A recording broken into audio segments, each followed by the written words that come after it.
Hello friends, welcome back to my YouTube channel. This is Ramesh और एक analysis video में आपका स्वागत है। तो मैं आज जो एनालिसिस बताने जा रहा हूँ वो सिप्ला में बताने वाला हूँ, सिप्ला लिमिटेड, जो कि बहुत ही अच्छा लिक्विडिटी स्टॉक्स है। इसमें काफ़ी अच्छी मूवमेंट्स आती है। तो आज का जो एनालिसिस होने वाला है वो बहुत बढ़िया होने वाला है। तो आपको पता ही होगा, सबसे पहले मैं चार्ट में क्या चीज़ें देखता हूँ जो कि मैं अभी आपको दिखाऊंगा। डिमांड जोन और सप्लाई जोन। तो लेट्स सी, मैं आपको दिखाता हूँ कहाँ पे है ये। तो ये जो चार्ट मैंने स्विच किया है वो डेली टाइम फ्रेम में है। तो अगर आपको स्विंग ट्रेडिंग करनी है डेली टाइम फ्रेम में, आप 1 आवर 4 आवर में आप एनालिसिस कर सकते हो और इस चीज़ को एनालिसिस करने के यहाँ पे आप ट्रेड एग्जीक्यूट भी कर सकते हो अगर आपकी एनालिसिस अच्छी है तो अभी जो प्राइस क्लोज हुआ है वो 1496 पे हुआ है। तो कहाँ कहाँ पर रेजिस्टेंस जोन है, कहाँ कहाँ पर आपके जो एंट्री है और एग्जिट करने के कहाँ कहाँ पर आपके चांसेस हो सकते हैं वो आपको मैं बता देता हूँ। तो सबसे पहले आप एक सपोर्ट जोन मार्क कर लो डेली टाइम फ्रेम में। आपका एक जो जोन है वो यहाँ पे है, देखो, ठीक है। इसको मैं वाइट कर देता हूँ ताकि थोड़ा अच्छा क्लियर हो जाए ये जो जोन मार्क है वो क्या है, या इसको ग्रीन कर देता हूँ, ठीक है, क्योंकि ग्रीन जो होता है वो हमेशा बायस का ही होता है, जो कलर विजन होना चाहिए। ठीक है, इसको मैं ग्रीन कर देता हूँ। और जो रेजिस्टेंस जोन है कहाँ कहाँ पर है, और मैं थोड़ी इसमें टेक्निकल चीज़ें भी यूज़ करूँगा क्योंकि स्टॉक्स में एनालिसिस बहुत स्ट्रॉन्ग होनी चाहिए। इसमें जो स्टॉक्स की जो एनालिसिस होती है वो न्यूज़ पे भी बहुत ज़्यादा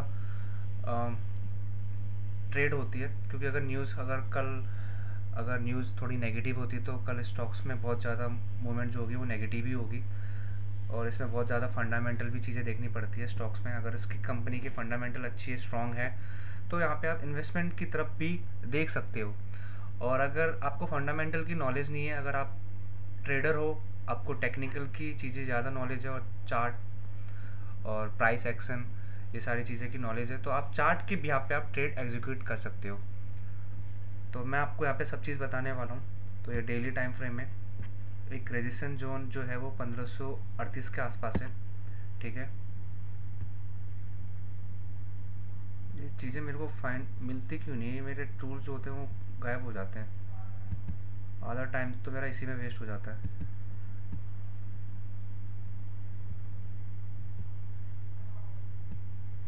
ठीक है,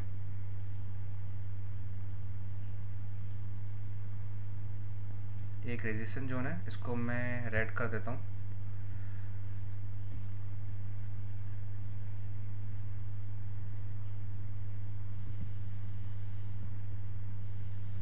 ठीक है, और जो डिमांड जोन मार्क किया था वो पता नहीं गायब हो गया, इसको ग्रीन कर दो। ठीक है, अब ये डेली टाइम फ्रेम का चार्ट है, ठीक है। मैं वीकली टाइम फ्रेम में भी स्विच करता हूँ। इसको वीकली टाइम फ्रेम में क्या दिख रहा है, वीकली टाइम फ्रेम में तो बहुत ही ज़्यादा स्ट्रॉन्ग दिख रही है मेरे को, ठीक है। अगर मैं वीकली में इसका फेवर लूँ, फेवर रिट्रेसमेंट, तो इस कैंडल के लो से लेके इस ऊपर के हाई तक, ठीक है, ये जोन कहाँ आ रहा है, 0.786 के जोन के नीचे आ रहा है, जहाँ पे इसका ब्रेकडाउन हुआ, लेकिन जो क्लोजिंग हुई वो बायर्स की हुई। बायर्स ने इस जोन को अप साइड की तरफ क्लोज किया। तो ये 0.5 और 0.6 वाले जो लेवल होते हैं, यहाँ पे बहुत ज़्यादा बायर्स लोग होते हैं, अपनी अपॉर्चुनिटी फाइंड करते हैं बाइंग की तरफ ट्रेड लेने के लिए। तो इनके सारे स्टॉप लॉस जो होते हैं वो नीचे की तरफ होते हैं। तो यहाँ पे इन लोगों के ऑलरेडी स्टॉप लॉस हिट हो चुके हैं, यहाँ पे लिक्विडिटी भी ग्रैप हो गया है। तो अभी मार्केट को जो मूवमेंट देनी है वो अपसाइड की तरफ देनी है, और यहाँ पे जो ट्रेंड आने वाला है वो बुलिश की ट्रेंड आने वाली है। तो यहाँ का जो रिस्क है रिवॉर्ड के हिसाब से बहुत काफ़ी छोटा है। अगर आपको यहाँ पे ट्रेड लेना है तो इस कैंडल के लो पे ही लेना पड़ेगा, ठीक है। ये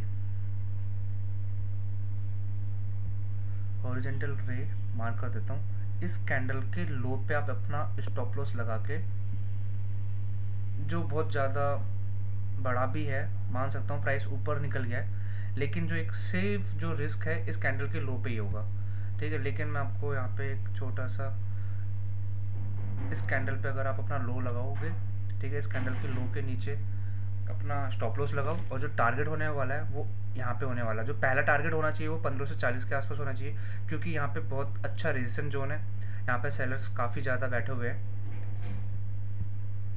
ये दिखा, इसको डिलीट करता हूँ।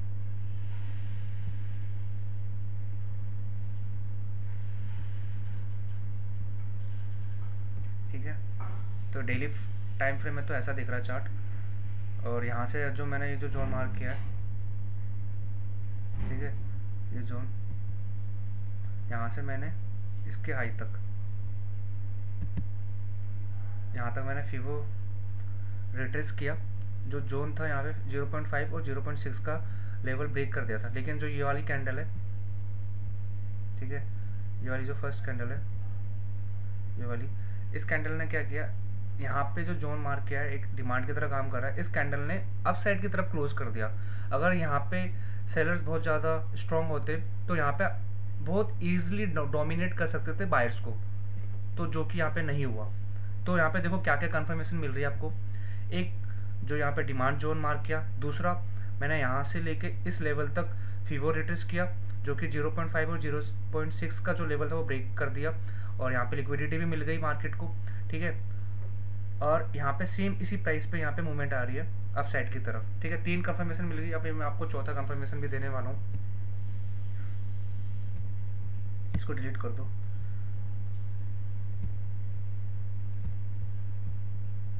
वो जाओ, छोड़ो, इग्नोर। तो डेली टाइम फ्रेम में इसको ले जाता हूँ अब। ठीक है, अब डेली टाइम फ्रेम में क्या क्या दिख रहा है।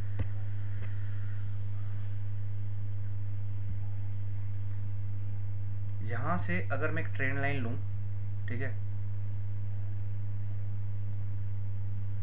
बहुत घचपच हो रहा है चार्ट में ज़्यादा।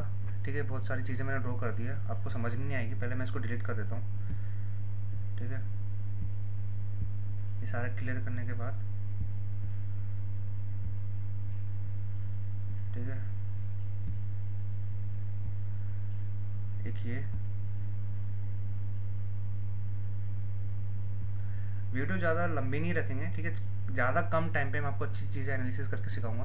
ठीक है, ये एक डिमांड जोन, एक रेजिस्टेंस जोन। ठीक है, ये जोन आपने मार्क कर दिया, इससे आइडिया हो जाएगा कि आपका जो जोन है वो आपका कहाँ की तरफ देखना चाहते हो, बुलिश की तरफ या बेरिश की तरफ। ठीक है, देन यहाँ से इस वाले प्राइस से नीचे की तरफ ट्रेंड लाइन आ रहा था। अगर ये जो बेरिश ट्रेंड था, अगर ये नीचे की तरफ अगर ये कंटिन्यू नहीं करता, ठीक है, यहाँ पे रिवर्सल नहीं आता, अगर कंटिन्यू अगर ये ट्रेंड चल रहा होता, तो यहाँ पे लोअर हाई और लोअर लो कंटिन्यू रखता।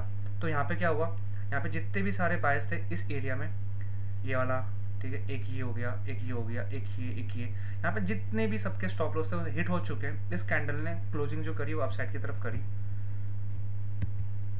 ठीक है, ये देखो,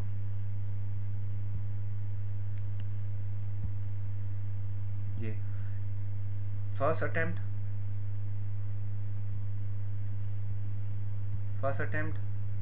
सेकेंड अटेम्प्ट, ठीक है, थर्ड अटेम्प्ट, और ये जो फोर्थ अटेम्प्ट हुआ, यहाँ से प्राइस क्या करनी चाहिए थी, प्राइस को यहाँ से डाउन आनी चाहिए थी, लेकिन क्या किया, इस कैंडल ने क्लोज किया।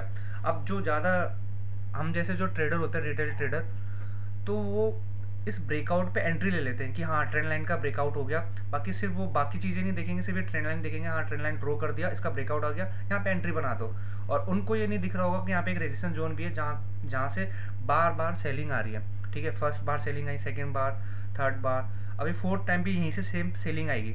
तो यहाँ पे पहली एक ये कैंडल ने क्लोज करा, यहाँ पे लोगों ने एंट्री ली, यहाँ पे जस्ट इनके नीचे स्टॉप लॉस लगाया होगा 1438 के नीचे। ठीक है, अब दूसरा यहाँ पे प्राइस अपसाइड की तरफ तो गया, टारगेट उन्होंने जिसका टारगेट छोटा होगा वहाँ पे वो निकल गए होंगे, तो यहाँ से सेम सेलिंग आई।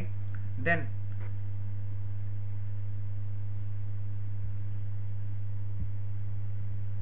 ये प्राइस यहाँ से घूम गई 1431 से। ठीक है, क्या हुआ, 1431 पे यहाँ पे 2 इंडिसीजन कैंडल बने। Next day market gap up खोला, और उसके नेक्स्ट डे मार्केट ने बहुत स्ट्रॉन्ग सेलिंग दिखाई। अब सेम प्राइस फर्स्ट टाइम पे यहाँ पे आई, रिटेस्ट किया, देन प्राइस अपसाइड की तरफ ट्रेंड कंटिन्यू कर रही है। अब ये देखो, जितने मैंने सर्कल मार्क किए हैं ये कितने वीक हो चुके हैं, फर्स्ट, सेकेंड, थर्ड एंड ये फोर्थ, ठीक है, ये यहाँ पे एक फोर्थ बार, ये फोर्थ, ठीक है, फोर्थ बार हुआ। अब प्राइस जब ये फिफ्थ बार आएगी यहाँ पे वीक हो जाएगी, क्योंकि जब एक रेजिस्टेंट एरिया होता है, जब जोन, कोई भी आप जोन अगर मार्क करते हो वहाँ पे प्राइस बार बार आता है, कंटिन्यू आता है, तो वो जो जोन होता है वो वीक हो जाता है। तो यहाँ पे वीक होने की वजह से यहाँ पे बायर्स बहुत ज़्यादा स्ट्रॉन्ग हो जाएंगे और इस प्राइस को अप साइड की तरफ पुश करेंगे, तो यहाँ पे ट्रेंड कंटिन्यू हो सकता है, ठीक है। इसको डिलीट करो,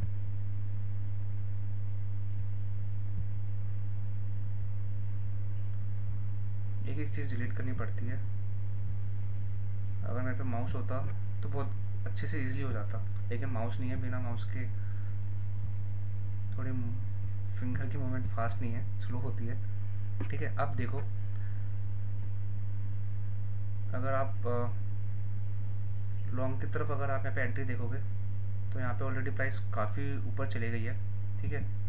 इस इनडिसीजन कैंडल के नीचे आप स्टॉप लॉस लगाओ, और जो टारगेट होना चाहिए, पहला टारगेट मैं काफ़ी 1:2 के हिसाब से दे रहा हूँ ये प्राइस, ठीक है, 1:2 भी नहीं है, ठीक है। पहला टारगेट इसी जोन पे रखो। अगर यहाँ पे कुछ ऐसी मूवमेंट होती है, जैसे ये ऐसे कैंडल फॉर्म होती है, यहाँ पे देखो इनडिसीजन कैंडल, ये इनडिसीजन कैंडल, ये इनडिसीजन कैंडल, अगर यहाँ पे एक भी इनडिसीजन कैंडल अगर रेड फॉर्म होती है और उसके लो के नीचे नेक्स्ट डे क्लोज कर देती है प्राइस, तो वहाँ पे आप एग्जिट कर दो, छोटा सा प्रॉफिट निकल लेके एग्जिट कर देना, ठीक है।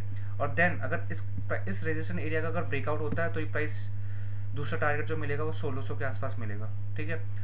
काफ़ी अच्छा रिस्क के हिसाब से यहाँ पे ट्रेड है और रिवॉर्ड अच्छा मिलने वाला है, तो इस एनालिसिस को देखकर आप ट्रेड बिल्कुल मत लेना, ठीक है। ये मेरी एनालिसिस के हिसाब से मैं अपना ट्रेड लूँगा, आप अपनी चीज़ें देखकर आप प्लीज़ ट्रेड लेना, मैं अपनी एनालिसिस में बताना चाहता था। बाकी ये वीडियो यहाँ तक ही है। बाकी thank you so much guys, आप मुझे ऐसी सपोर्ट करते रहो। बाकी मिलते हैं नेक्स्ट वीडियो में, और अपना ख्याल भी रखो, ठीक है। बाय, टेक केयर, मिलते हैं नेक्स्ट वीडियो में।